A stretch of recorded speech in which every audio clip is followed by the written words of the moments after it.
My car here. Okay. Yeah? So maybe do. Let me just have you turn around real quick. Wait, no. Just turn.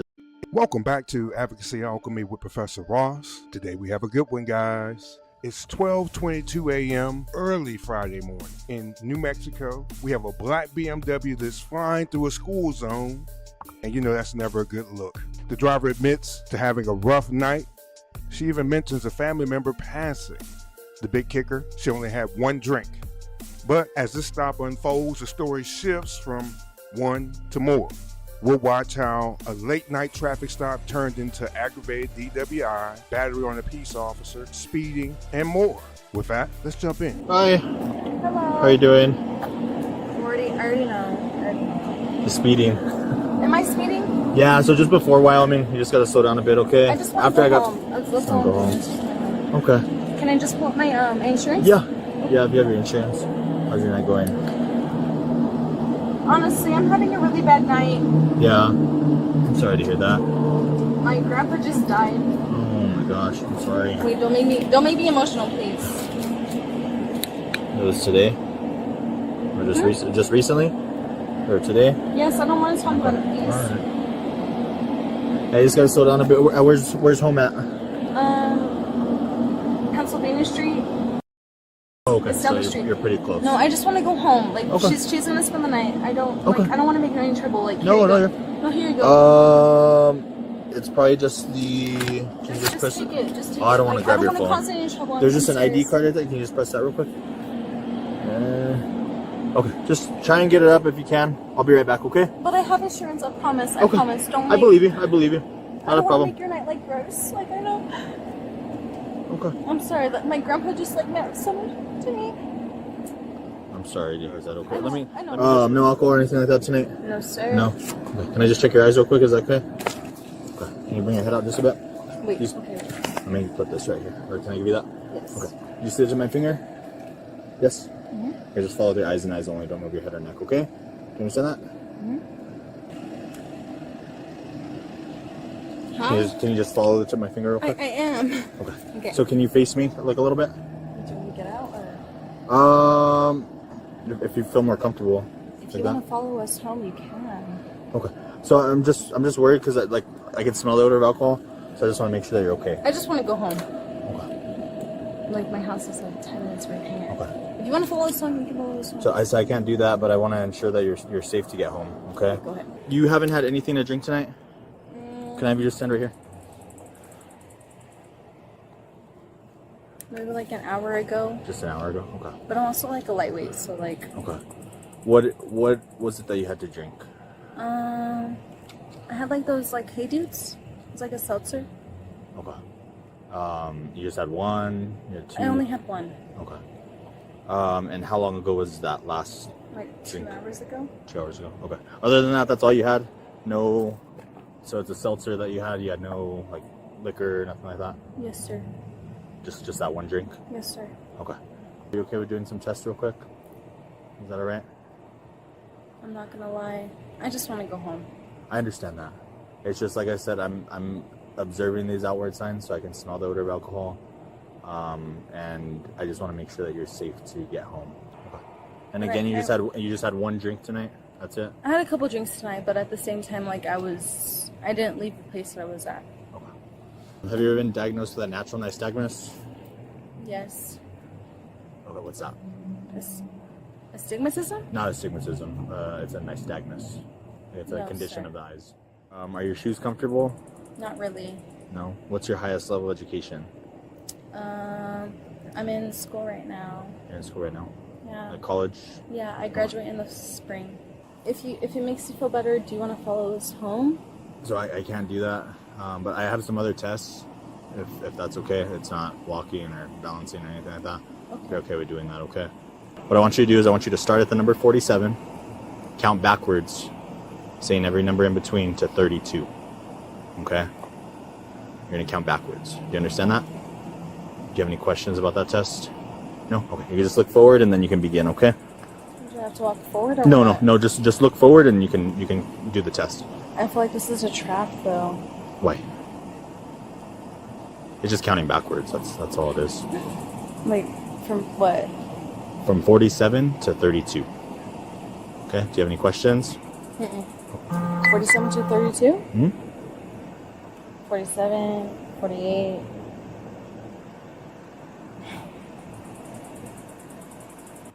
I'm not gonna lie.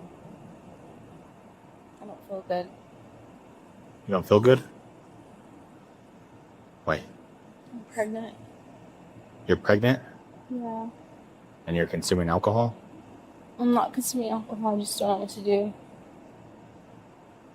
Wait, you just said you had something to drink tonight. Do you understand that test that I just asked you to do? The counting backwards? Do you know where I asked you to start at? 47, Where to end at? 32. Okay, can you do that test? 47, 46, 33, 32, 31. 30. You know how to recite the alphabet forward? I want you to start at the letter D. Wait, I was a preschool teacher, so it's kind of hard not to sing. So you're going to start at the letter D as in David, recite it forward to W as in William. Okay? Do you understand that test? Mm-hmm. Okay, go ahead and do that. E, F, G, H, I, J, K, L, M, N, O, P, W. So I'm going to have you do something like this, okay? It's going to look like this. You can use whatever hand. I'm Dude, you're making my life so much harder, for real. So it's going to look something like this, okay? Mm-hmm. 1, 2, 3, 4, 4, 3, 2, 1. I'm not gonna lie, I was on a special ed class, so... Did it forward and back, and I verbalized it, okay? Mm-hmm. Do you understand that test? Correct. Okay. I'm looking into your camera, correct. Okay. All right, go ahead and do 1, that. 2, 3, 4. I don't believe that you just had one drink, okay? Are you gonna give me a DUI? So that's why I want you to be honest with me and tell me what it is that you had to drink, because I don't believe it's just one drink. I had like 2 shots of dirty bourbon. Okay. So Deja, I don't believe that you were safe to operate your motor vehicle tonight, okay? Okay, well I can leave my car here. Okay. Yeah? So maybe do. Let me just have you turn around real quick. Wait, no. Just turn around real quick. Okay. Dude, I cannot afford a DUI. Okay. Can you please put your feet I in? don't want my next shot to be on the Facebook. I really don't want that. It's not going to be on. Yes, no, it it's is. not. Yes, it is. So Deja, I need you to. You're supposed to serve and protect. Look what you're doing. You're hurting people. Dude, just call me an Uber. I just want to go home. I just want my mom. I don't want to. Right? I don't want to spend the night in jail. Okay, no, you can call your mom. Deja. Please don't bug me, All right, bro. that's fine. I'm too pretty for jail. Deja, he's gonna. Go ahead and power it off. No.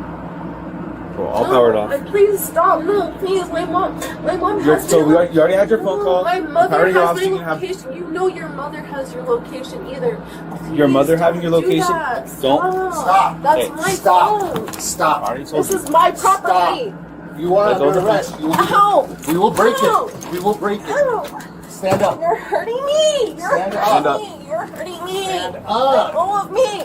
Stand up. Let You go are- of me. look I at understand you. I'm under arrest. Let Look go at of me. you. Let go of You me. need to Then let stand go of up. me. Let Stand go of me. up. Let go of me. I will get up. You're Let not go in of me. control. Let Get go up. of me. Stand Get up. up.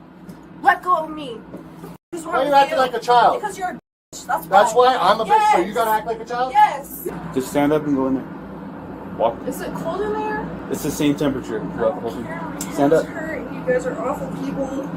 Honestly. I Go, hope so nobody turn. gets, I hope nobody gets open the door. That's a dumb thing to say. Open the door. Oh, Get please in. stop touching me, little man. Little man. Get in. Get in. Little man. Go. Oh, man. All right. Now you got another charge. Now you got another charge. And what? You Stop need to do touching that. You need to sit down. Now you just got a charge. Dude, I'm bigger than you. Okay. And okay. Have a seat.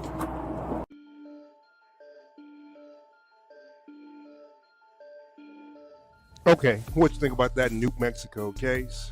All right, don't be drinking and driving over in New Mexico, especially near Albuquerque. I will say that the young woman was very attractive, but it didn't work out in the end. Let's talk about the laws here at play. This is in New Mexico, so we're going to be looking at the New Mexico statutes annotated. First, aggravated DWI. This is found at the New Mexico Statutes annotated 66-8-102. This law is in play anytime you have a blood alcohol concentration above 0.16. That's double the legal limit. Or you have a refusal to perform a chemical test or injury as a result of being intoxicated while driving. All right, let's talk about the penalties. If this is a first offense, it's a mandatory 48 hours in jail. Now, additionally, you have to go through the regular penalties of having a DWI. That's up to 364 days in jail, a fine of up to $500, license revocation, DWI school, potential alcohol abuse treatment, and finally, maybe even an interlock system installed in your car. So I think our key point is when you're talking about aggravated DWI, there's going to be some mandatory jail time, even if it's just 2 days. Who wants to spend 2 days in jail? Not me. All right, let's move on to the next one. Battery on a peace officer. Now, we see that happens at the very end of this video after she's already in custody. This is found at the New Mexico Statutes Annotated, Section 30-22-24. The definition is unlawful to intentionally touch or apply force to an officer while they're performing their lawful duties. All right, this battery on a police officer, whenever you see this charge is fairly similar in its definition everywhere, okay?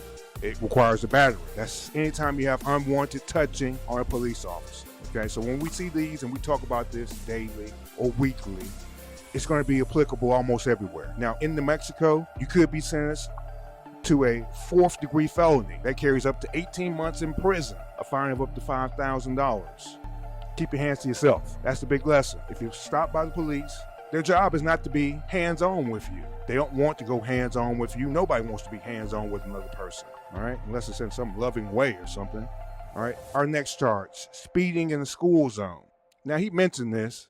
This is found at the New Mexico Statutes Annotated 66-7-301. I'll give you the definition. The definition says that anytime you're operating a vehicle faster than the posted reduced school zone speed limit. Now, usually in my home state, there's time limits on that. They usually have the signs that have a certain time between this time and this time. Speed must be reduced.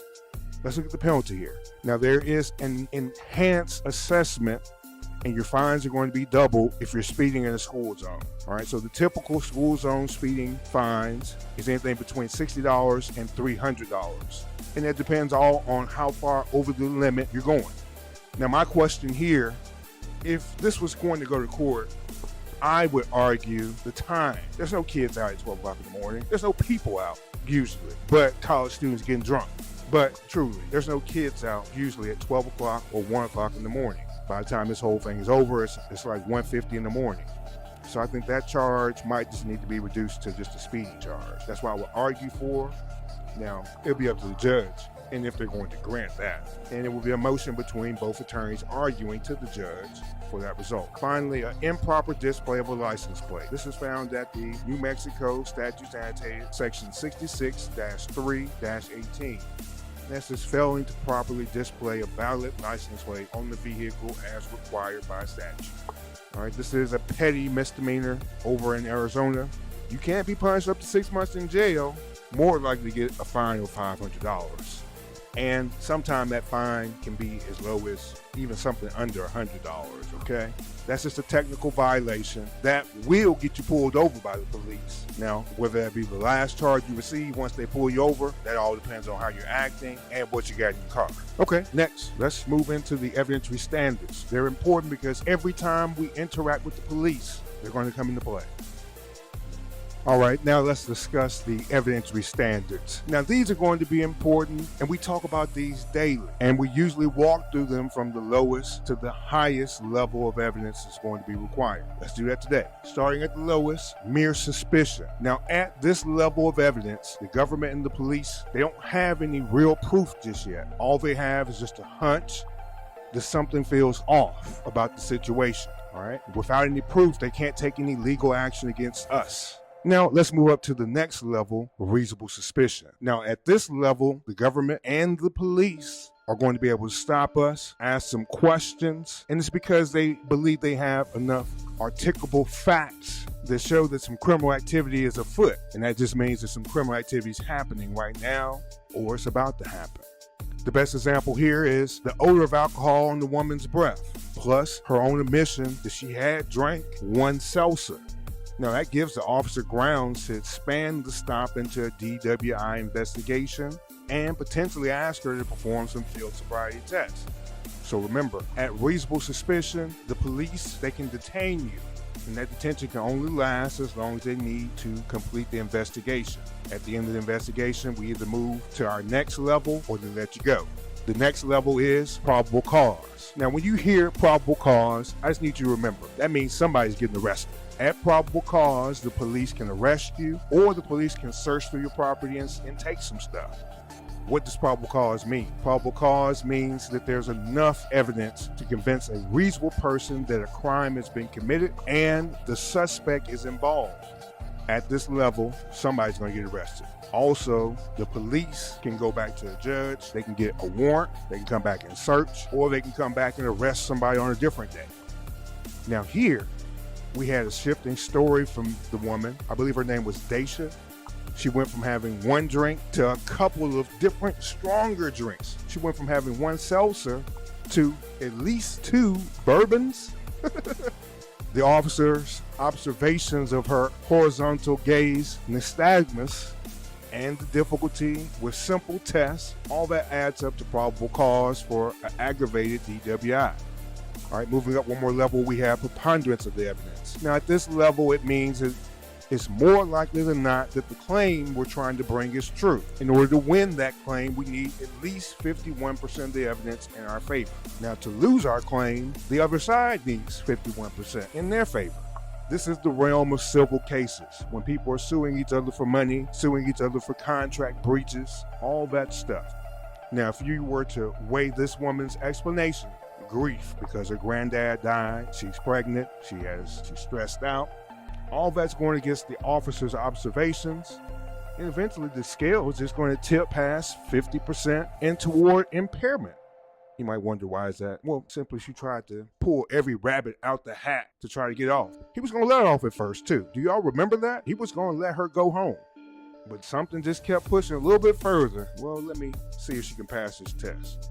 Now remember, here at this level, now if this woman was already on probation, in order to revoke her probation, all they would need to show, and they is the government, is that there's 51% of the evidence showing that she committed a new crime, and she would be going to jail, or wherever the sentence was would be revoked.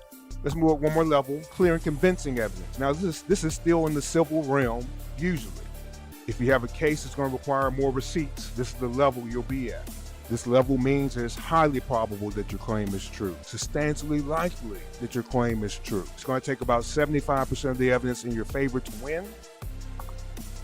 Now keep in mind, to lose this type of case, all that's required is that you don't meet your burden. So if you can't meet the 75%, you lose.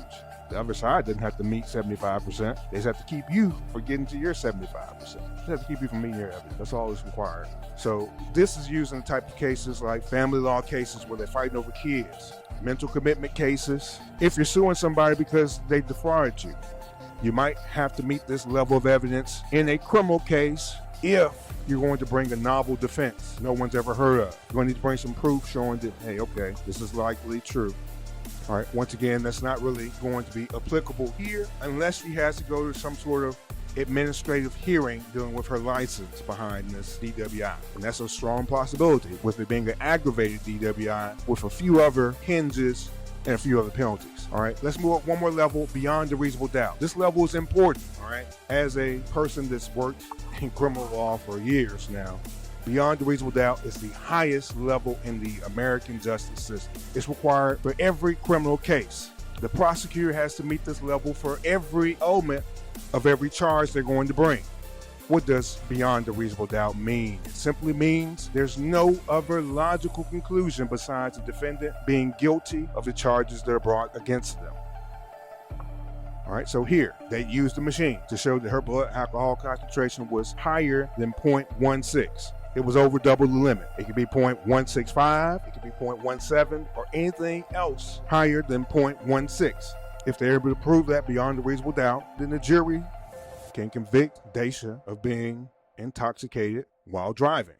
All right, next we'll move into our jury perspective. Now, I will say that you will see DWI cases that are taken to jury trials, and that's because most of the time you can only get so many DWIs before you will have to go to jail or to prison, or you will not have a license for a very long time. It just all depends. But when people start racking up these DWIs, they can get serious, and people pay a whole lot of money to get representation on these DWIs.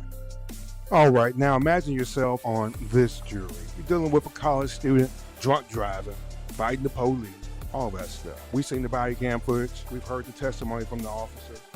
Now let's ask some questions. Now, as a juror, the starting point, we're in a school zone. It's 12:22 a.m.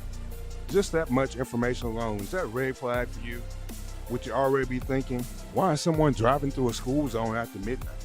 All right, let's start with the credibility of the driver. That's simply how much weight we would give to that person's testimony. All right, so first she told us she had had one drink, and it was a seltzer. That's the bubbly clear drink. It has some alcohol in it, but not very much. Now, later on in the video, and after further questioning, and after she's been brought out of the car, now it changes. Now it's a couple of drinks, and later it becomes 2 shots of bourbon. Now, when we're talking about drinks versus shots, shots are going to be much more powerful. That's pure alcohol, or closer to pure alcohol versus something that's been diluted down and flavored. Now, how would you as a juror judge her credibility when her story keeps changing and moving? Do these shifting stories sound like grief and stress, or just a classic pattern of someone underplaying their drinking until they're pressed hard? All right. How about when the officer is about to perform the field sobriety test and he asks her, does she have any medical issues?